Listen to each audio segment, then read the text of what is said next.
Fl-aħħar ġimgħat kienu bosta l-pazjenti li tħallew jistennew fil-kurituri tal-Isptar Mater Dei sakemm kienu trasferiti f'sala u dan minħabba nuqqas qawwi ta' sodod. F'kummenti ma' One News iżda l-Ministru Joe Cassar jgħid li l-problema ta' nuqqas ta' sodod naqset ħafna.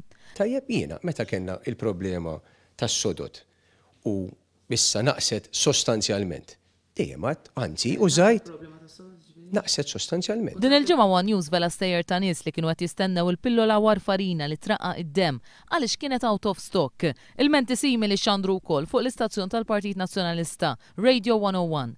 Minkejja il-Ministeru tas-Saħħa konferma dan kollu, il-Ministru Joe Cassar iddikjara li ilu ma jisma' bil-problemi ta' mediċini out of stock. Tal-pilloli out of stock, sa fejna fina, inna ma nitkellmu fuqha ħafna u ħafna żmien.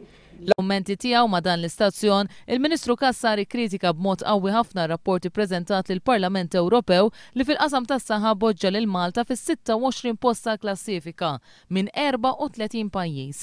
Ma nħarisx lejh bħala studju validu illi nista' nieħdu dik il-validità tiegħu. Fost loqsma li poġġew lil Malta fl-aktar livelli baxxi ta' din il-klassifika hemm nuqqas ta' drittijiet tal-pazjenti, il-ħin tal-istennija u l-mediċini.